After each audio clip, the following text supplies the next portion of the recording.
now that we've got our tree trunk sewn on, the next step is to get the top of the tree on there. So what I'm going to do is I'm going to do a fabric triangle in some different greens to do the top of my tree. So let's get our greens. So for my trees, I want some fabric that's got some texture. So I've pulled a bunch of different stuff from my stash. I've got a few different colors of green felt because it's got like a nice fuzzy texture, a couple colors of corduroy, and I've even got a few little scraps of fleece that I'm going to use. Just going to use these up since I don't really have anything else to do with them. So this is perfect for that. I've done some knit, but it kind of is hard to sew down flat, so I don't think I'm going to cut any more of that. But this will be plenty for what we need. So let's start with some felt.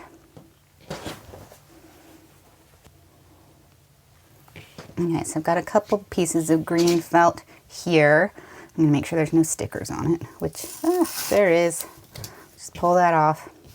And so all I'm going to do is just cut some freeform triangles out of this. I probably want my triangles to be about, I don't know, 3-4 inches high, but I'm not going to be too picky about it.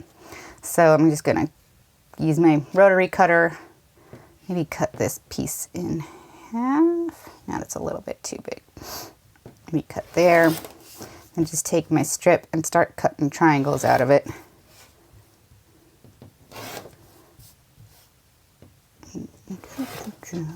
That's actually got that edge down there.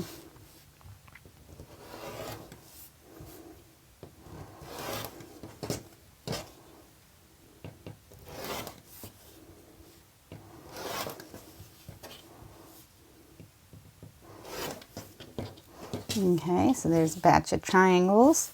Let's do this green too while we've got it out. This is actually a little bit softer felt. It's kind of really nice touch to it. And we'll do same thing. Just make sure you're careful with your cutter and keep things out of your path of cutting.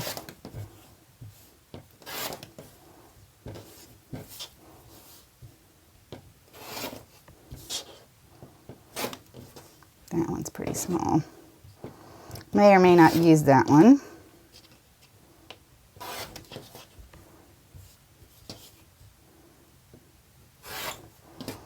I'm just going for whatever shape or size comes out because they'll all look good.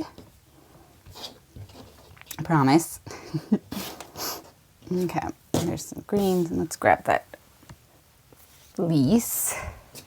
I haven't worked with the fleece for this yet, so let's see what we come up with. Ooh, that's way too big.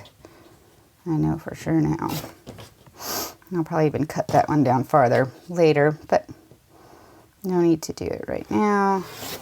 We'll just cut some shapes.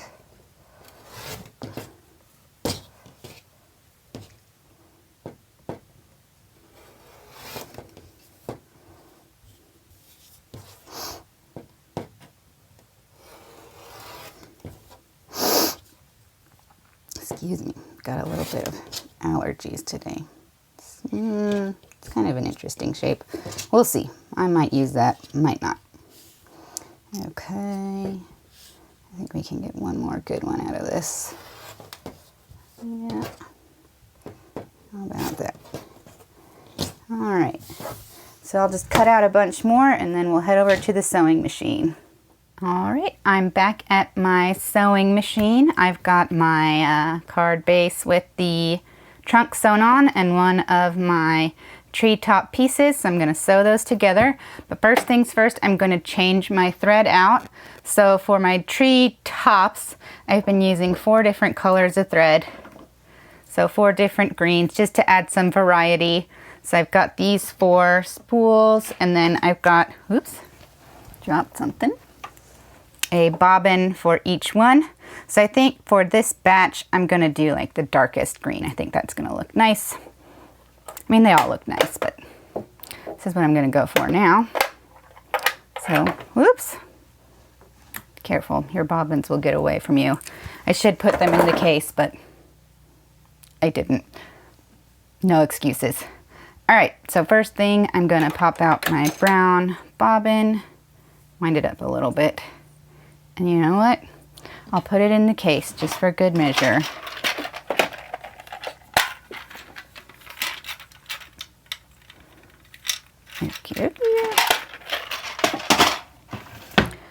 Grab my green one.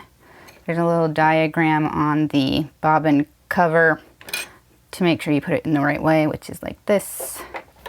And in this machine, I've got an Elna 2800. It's pretty old, but works great.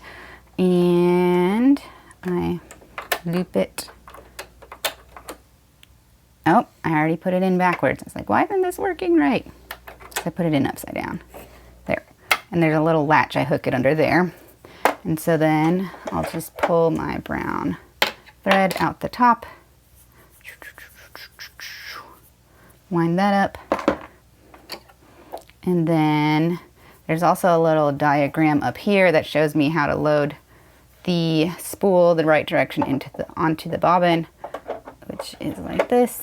I put the bobbin holder on and then just wind it through the machine, which can seem tricky, but once you've done it a few hundred times, it gets easier. And then I've got an automatic needle threader on my machine, which is awesome. Pull my threads through, drop the needle down so it'll engage with the bottom thread, grab my purple guy and just pull both threads. Oops, my threads are super long, so they're getting kind of unruly. I'd recommend trimming them a little bit and then pull them off to the side. In fact, I'm gonna cut them with my cutter up there. All right, and then I'll put the cover back on my bobbin housing and we're ready to go. Okay, so I am back at my sewing machine. I've got my pieces. I'm ready to sew them together. So I'm just gonna layer this on top of my sewn on tree trunk. Just kind of eyeball it how I want it. I found I've cut some of these tree tops a little big, so it's a little closer to the top than I want for that tip of the tree. So I'm gonna just trim a little bit off the bottom. I don't want it to cover up the entire trunk, but I also don't want it super close to the edge for when I sew that edge later. Okay, so I cut about that much off. Now let's see how that looks. Yeah, I like that. I think that looks good.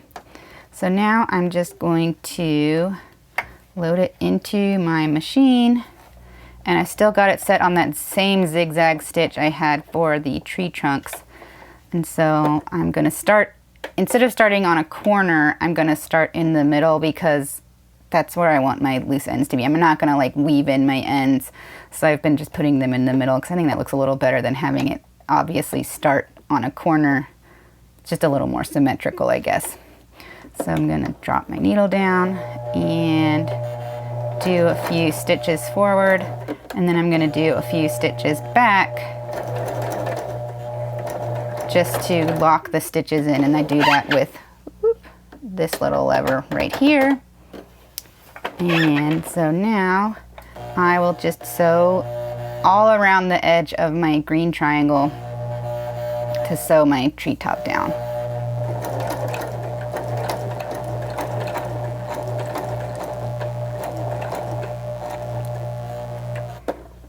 And then I take care at the corner to get it right up to the corner, but not too far over. If I go a little bit over, I don't mind.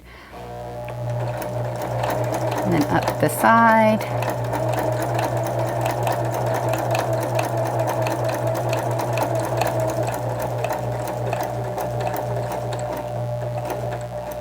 Up to the top.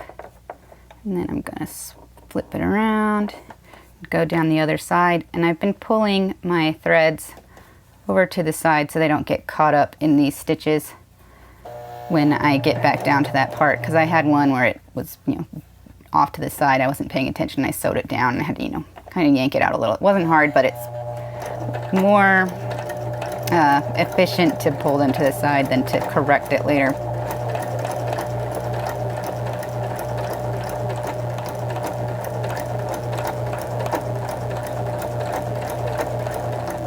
Okay, there we go. And then one last little bit.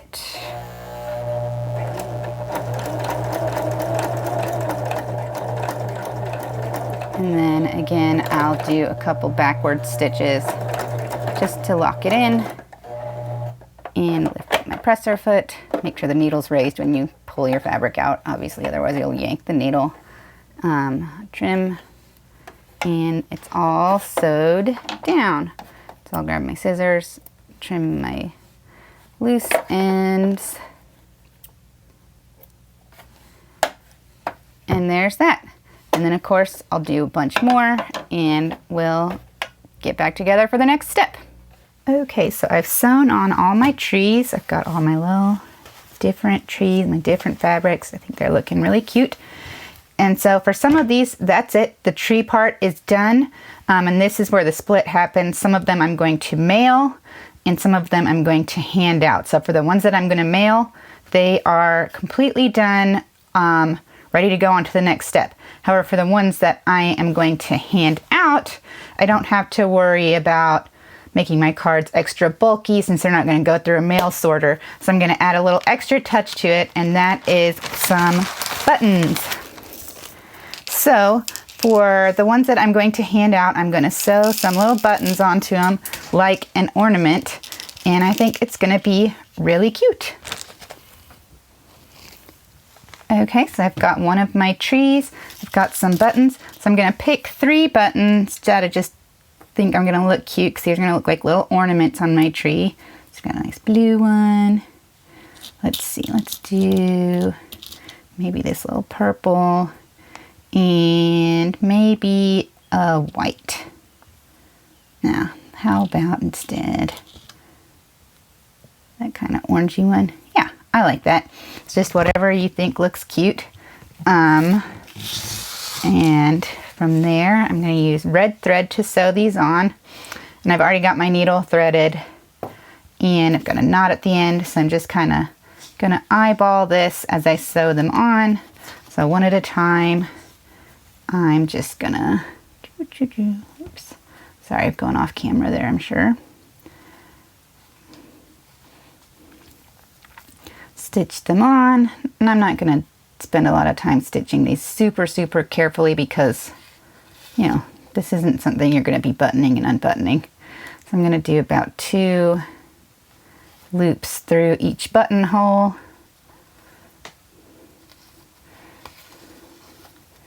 And then I think I'm going to do my orange one about there. And I'm going to try to keep it so my buttons are kind of going in different directions, just because I think that's kind of cute. And what I mean by that is like the buttonholes. So this is a 2 buttonhole kind of going in this way, and this 2 buttonhole is kind of going this way. Just for fun, no real reason besides aesthetics. All right, and then one more button. I think I'll angle it that way. And, whoops, don't pull too tight. Tight enough to hold it down, but not so tight that you bend the fabric and fold it onto itself. Okay. One last stitch, if I can get my needle through.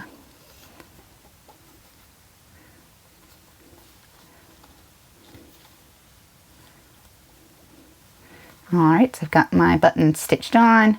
Then I'm just going to go on the back, tie a little knot, which if you've never done this before, just tuck it under one of your stitches and then knot it around it.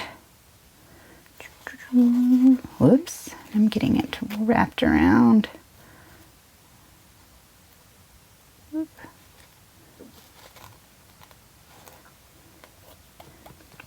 Okay, and that should do it.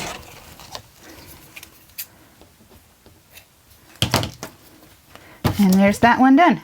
So I'm gonna go sew a bunch more buttons on, and then we'll get back together for putting them all together.